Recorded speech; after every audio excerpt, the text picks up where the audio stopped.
My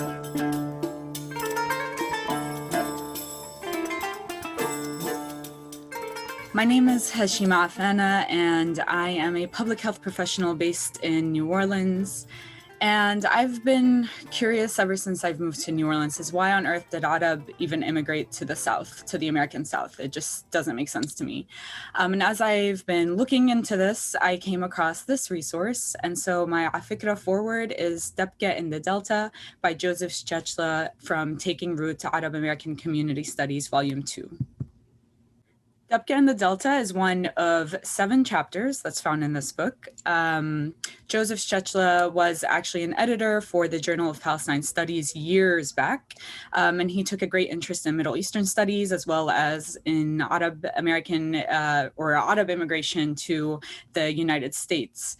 And disclaimer, this chapter has nothing to do with Delta. It has everything to do with early Arab immigration to a particular space in the American South. But the reason it's titled this is that if you go to this particular place, Vicksburg, Mississippi, if you go there now, they apparently throw the best New Year's Eve parties with lots of Dabkeh and feature some of the best musicians from New Orleans, Louisiana, and Jackson, Mississippi. So again, this chapter is from this book, Taking Root to Arab American Community Studies, Volume 2 by Eric Hoogland, who's photographed here. He's actually an American political scientist based in Sweden to this day. It was published in 1985, so goes back a couple of decades ago through the American Arab Anti-Discrimination Committee. So Joseph Schechla takes us to a particular place in the American South, specifically the Mississippi Delta in the 19th century. But before we go there, we're going to go 6,000 miles away to Lebanon, in the village of Al-Munsif. It's 1884. Excuse me, it's 1884. There's a man named Elias Fatouh, a young gentleman known for his humor and popularity in the village.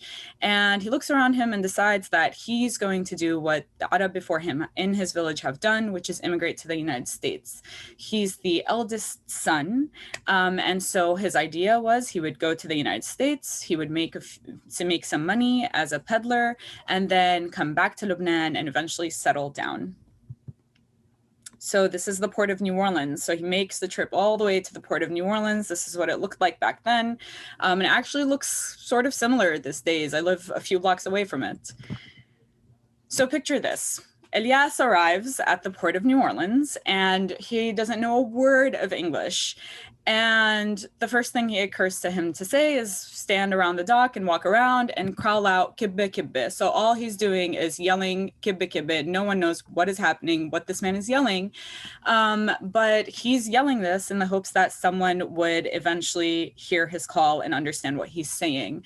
And it so happened that there was a Syrian peddler on the dock too, and he took him under his wing and showed him how to peddle between Louisiana and Mississippi, which is how Elias eventually wound up in Vicksburg, Mississippi. So Elias eventually earns enough money and enough credit to open a dry goods store 30 miles away from the city. He becomes Ellis Nassif. So he Americanizes his first name, drops his last name, which wasn't uncommon. It's a thing to do. For example, the Thomas family that originally immigrated from Lebanon, the Tannous family that originally immigrated from Lebanon became the Thomas family. So it wasn't uncommon. And Ellis, or Elias, moves back to Lebanon and leaves his store with this man pictured here, James Ellis Sheikhani. And that's the last we hear of Elias or Ellis, and we don't have a picture of him. But 4 years after Elias made his trip to New Orleans, his brother Amin followed suit. And he arrives at Port of New Orleans and kind of follows the same footsteps his brother did. And I wonder if his brother, met him at the port. I don't think he had the same story of yelling out kibbe kibbe and hoping somebody would understand him. But from the Port of New Orleans, he goes to Port Gibson, which is 27 miles away from Vicksburg, Mississippi. And again, then he peddles, he makes enough money, opens a store, returns to Lebanon, gets married to Dibi Nicola Awad, who both of them are pictured here. And he goes back to Port Gibson, has 2 sons there, and returns to Lebanon in 1904 with his wife and leave their 2 sons behind because it was supposed to be a temporary stay. However, fate would have it otherwise. From 1904 to 1926, Amin and his wife tried to go back to Port Gibson a few times. However, with the expansion of the Ottoman Empire and the economic collapse that was happening at the time, it was just not coming to fruition. And in 1926, when Amin decided, okay, this is the time and it's a good time, he had a ruptured appendix and dies. And so he leaves behind his 2 sons in Port Gibson, who are now in their 20s and haven't seen their parents in this long, as well as his wife and 2 other sons back in Lebanon. And his 2 other sons in Lebanon, one is named Roosevelt, and as of 1985, he's living in Beirut, Lebanon. And his other son, Naim, who's also in Lebanon at the time, he was politically active, and so the French were sort of after him, and they walk into a bar one day where he works and they ask him, do you know where Naim is? We're here to arrest him. And not knowing that they're speaking to Naim, Naim says, oh, he walked out, he'll be back later today. And the French soldiers sat down, the story goes, they sit down and they just have a drink, go about their day, take Naim's word for where Naim is, and Naim walks out of the back door. And the next thing you know, he's in Port Gibson, Mississippi by his brothers. And that's the last we hear of this particular family. These were just a few stories that were mentioned in this really long chapter, but I thought they were the most unique and the most interesting. And they were also, Amin and Elias were considered the pioneers to immigrate to the American South, and specifically to Vicksburg, Mississippi.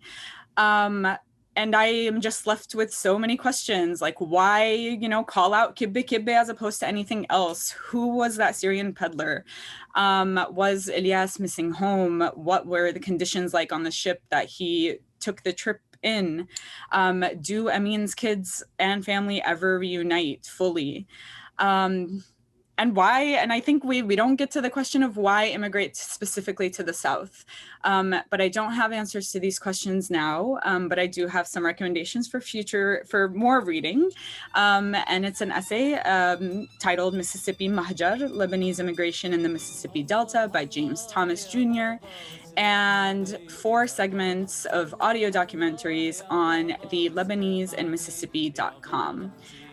Hope they're interesting for you all and give you something to think about.